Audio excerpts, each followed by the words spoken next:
رسول اللہ صلی اللہ علیہ وسلم ابھی اپنی جگہ سے اٹھے نہیں تھے کہ اچانک وحی کے آثار نمودار ہوئے۔ باوجود سردی کے آپ صلی اللہ علیہ وسلم کی پیشانی مبارک سے موتیوں کی طرح پسینے کے قطرے ٹپکنے لگے۔ جو ہی وحی کا نزول ختم ہوا، آپ صلی اللہ علیہ وسلم کا چہرہ انور مسرت اور خوشی سے چمک اٹھا۔ آپ نے مسکراتے ہوئے پیشانی سے پسینہ پونچھا، میری طرف متوجہ ہوئے اور پہلا کلمہ جو آپ صلی اللہ علیہ وسلم کی زبان مبارک سے نکلا وہ یہ تھا: عائشہ تمہیں خوشخبری ہو، بے شک اللہ تعالیٰ نے تمہاری برات نازل کی ہے۔ یہ سنتے ہی میری والدہ نے کہا، عائشہ اٹھو، اپنے خاوند کا شکریہ ادا کرو۔ اس پر میں نے کہا، میں اپنے اللہ کا شکر ادا کروں گی جس نے میری برات نازل فرمائی، میں کسی اور کی ممنون نہیں۔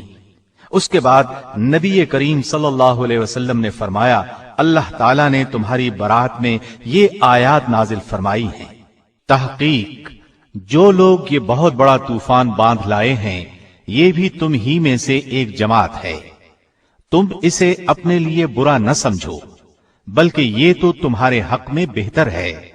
ہاں ان میں سے ہر شخص پر اتنا ہی گناہ ہے جتنا اس نے کمایا ہے، اور ان میں سے جس نے اس کے بہت بڑے حصے کو سر انجام دیا ہے اس کے لیے عذاب بھی بہت بڑا ہے۔ اس بات کو سنتے ہی مسلمان مردوں اور مسلمان عورتوں نے اپنے لیے نیک گمان کیوں نہ کیا اور کیوں نہ کہا، یہ سری بہتان ہے، اور اس پر 4 گواہ کیوں نہ لائے؟ پس جب یہ لوگ گواہ نہیں لائے تو یہ لوگ یقیناً اللہ کے نزدیک جھوٹے ہیں۔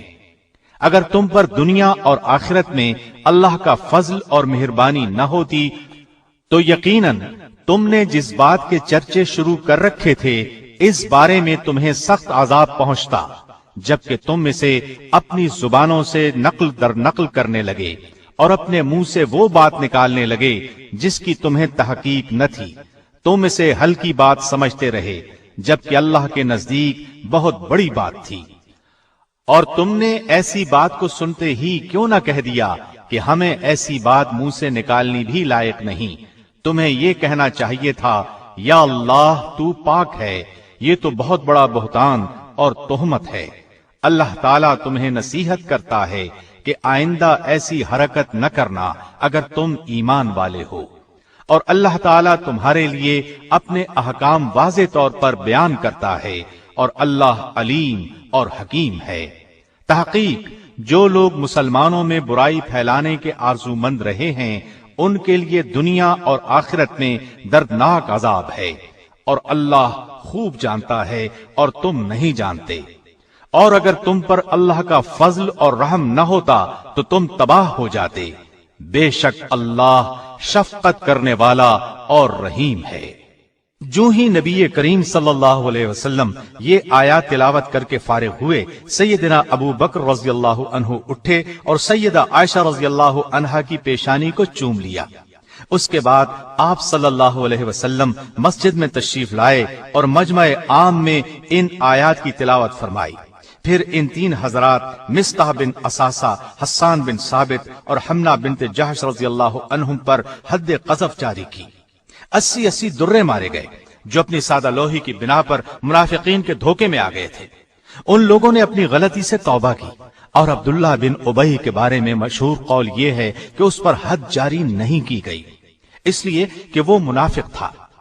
سیدہ رضی اللہ عنہا کی شان میں نازل ہونے والی آیات نے ان کی عزت اور عظمت کو 4 چاند لگا دیے، اور منافقوں کا منہ کالا ہوا۔ نزول وحی میں جو 1 ماہ کی دیر ہوئی اس میں حکمت یہ بیان کی جاتی ہے کہ سیدہ کو یقین ہو جائے کہ اللہ کے سوا کسی سے امید وابستہ نہیں رکھی جا سکتی۔ ان آیات اور روایات سے ایک بات یہ ثابت ہوتی ہے کہ علم غیب سوائے اللہ کے اور کسی کو نہیں، اس لیے کہ نبی کریم صلی اللہ علیہ وسلم 1 ماہ سے زائد عرصہ اس سلسلے میں پریشان رہے جب تک اللہ تعالیٰ نے نہ بتایا، حقیقت کا پتہ نہ چلا۔ ایک اور سفر میں سیدہ آپ کے ساتھ تھی۔ سیدہ کے گلے میں ہار تھا۔ قافلہ واپس ہو کر مقام جیش پہنچا تو ہار ٹوٹ کر گر گیا۔ سیدہ نے فوراً آپ صلی اللہ علیہ وسلم کو اطلاع دی۔ صبح قریب تھی۔ آپ نے قافلے کو پڑاؤ کا حکم دیا۔ ایک شخص کو ہار کی تلاش میں بھیجا۔ جہاں پڑاؤ ڈالا گیا وہاں پانی نہیں تھا۔ اتنے میں نماز کا وقت ہو گیا۔ لوگ ابو بکر صدیق کے پاس آئے اور بولے، آپ کی بیٹی نے ہمیں مشکل میں ڈالا ہوا ہے۔ سیدنا ابو بکر عائشہ صدیقہ کے پاس آئے۔ نبی صلی اللہ علیہ وسلم ان کی گود میں سر رکھ کر آرام فرما رہے تھے۔ ابو بکر نے غصے سے فرمایا، بیٹی، ہر دفعہ تم ہی سب کے لیے مصیبت کا سبب بنتی ہو۔ آپ نے ان کے پہلو میں کئی کونچے بھی مارے، لیکن سیدہ نے نبی صلی اللہ علیہ وسلم کی وجہ سے حرکت تک نہ کی۔ جب آپ بیدار ہوئے تو اللہ تعالی نے تیمم کی آیت نازل فرمائی۔ اس آیت میں مسلمانوں کو بتایا گیا کہ پانی نہ ملنے کی صورت میں تیمم کر کے نماز ادا کرو۔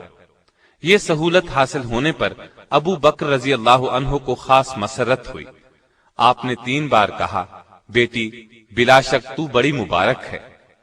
صحابہ نے تیمم کر کے نماز ادا کی تو تمام صحابہ بے حد خوش ہوئے۔ اس وقت صحابہ نے کہا، یہ ابو بکر کے گھرانے کی برکت ہے، اور یہ پہلی برکت نہیں، ان کی وجہ سے اور بھی بہت سی آسانیوں کے حکم نازل ہو چکے ہیں۔ سیدہ عائشہ جوانی میں بیوہ ہو گئیں۔ آپ رضی اللہ عنہا نے رسول اللہ صلی اللہ علیہ وسلم کے ساتھ صرف 9 سال گزارے۔ رسول اللہ صلی اللہ علیہ وسلم کی وفات کے وقت عائشہ صدیقہ رضی اللہ عنہا کی عمر صرف 18 برس تھی۔ نبی صلی اللہ علیہ وسلم نے اپنی زندگی کے آخری دن سیدہ عائشہ کے حجرے میں گزارے، انہی کی آغوش میں انتقال فرمایا۔ آپ کی تدفین آپ ہی کے حجرے میں ہوئی۔ آپ کے بعد سیدہ نے 50 سال بیوگی کی زندگی گزاری۔ نبی صلی اللہ علیہ وسلم کے بعد سیدہ عائشہ صدیقہ رضی اللہ عنہا کے والد خلیفہ بنے، 2.25 سال تک خلیفہ رہے، پھر ان کا بھی وقت آن پہنچا۔ ان کے بعد سیدنا فاروق اعظم خلیفہ ہوئے۔ ان کے زمانے میں تمام ازواج مطہرات کو 10-10 ہزار اور سیدہ عائشہ کو 12,000 سالانہ وظیفہ دیا جاتا تھا۔ جو ہی یہ سالانہ خرچ ملتا غریبوں میں تقسیم کر دیا جاتا۔ سیدہ عائشہ رضی اللہ عنہا سیدنا عثمان، سیدنا علی اور سیدنا حسن بن علی رضی اللہ عنہم کے ادوار خلافت میں بقید حیات رہیں، حتیٰ کہ سیدنا امیر معاویہ رضی اللہ عنہ کی مدت خلافت ختم ہونے سے 2 سال پہلے 17 رمضان المبارک 58 ہجری کو انتقال کیا۔ اس وقت آپ رضی اللہ عنہا کی عمر 63 برس تھی۔ اس حساب سے انہوں نے خلافت معاویہ میں اپنی عمر کے آخری 18 سال بسر کیے۔ آپ کی وفات پر سارا مدینہ بلکہ پوری دنیا اسلام غم میں ڈوب گئی۔ اللہ تعالی نے آپ کو اولاد مرحمت نہیں فرمائی۔ سیدہ عائشہ کے دل میں اللہ کا خوف کوٹ کوٹ کر بھرا ہوا تھا، اپنا سب کچھ خیرات کر دیا کرتی تھی، یہاں تک کہ روزہ افطار کرنے کے لیے بھی کچھ نہ بچاتی۔ نبی صلی اللہ علیہ وسلم کے ساتھ رات کو تہجد پڑھا کرتی تھی، اکثر روزے رکھتی تھی، حج کی سختی سے پابندی کرتی تھی، غلام آزاد کرنے کا بہت شوق تھا۔ ایک مرتبہ 40 غلام آزاد کیے۔ پردے کا خاص خیال رکھتی تھی۔ آپ رضی اللہ عنہا کی روایت کردہ احادیث کی تعداد 2210 ہے۔ ان میں سے صحیح بخاری اور صحیح مسلم میں 286 احادیث ہیں۔ آپ رضی اللہ عنہا صرف قرآن اور حدیث کے علوم ہی نہیں جانتی تھیں، بلکہ تاریخ، ادب، خطابت اور شاعری میں بھی انہیں مہارت تھی۔ عورتیں اکثر ان سے مسائل پوچھنے کے لیے آتی۔ نبی صلی اللہ علیہ وسلم آپ کے حق میں دعا فرمایا کرتے تھے، اے اللہ، عائشہ کے اگلے پچھلے، پوشیدہ اور ظاہر تمام گناہوں کو اپنے دامن مغفرت سے ڈھانپ لے۔ آپ یہ دعا سن کر بہت خوش ہوتی۔ سیدہ عائشہ کی ایک خاص خصوصیت یہ بھی ہے کہ سیدنا جبریل علیہ السلام نے سیدہ کو سلام کیا۔ اللہ تعالی نے آسمان سے آپ کی برات بذریعہ وحی نازل کی۔ پوری 10 آیات اس سلسلے میں نازل ہوئیں۔ آپ کے علاوہ رسول اللہ صلی اللہ علیہ وسلم کے نکاح میں کوئی اور کنواری نہیں آئی۔ رسول اللہ صلی اللہ علیہ وسلم سیدہ کے بستر پر ہوتے تو وہیں وحی آ جاتی۔ یہ شرف کسی اور زوجہ مطہرہ کے حصے میں نہیں آیا۔ اللہ تعالی نے اپنے نبی کی روح اس وقت قبض فرمائی جب آپ کا سر سیدہ کے سینے سے لگا ہوا تھا۔ انتقال بھی اسی رات ہوا جس رات ان کی باری تھی۔ آپ صلی اللہ علیہ وسلم انہی کے حجرے میں دفن ہوئے۔ اللہ تعالی کی سیدہ عائشہ رضی اللہ عنہا پر ہزارہا رحمتیں ہوں۔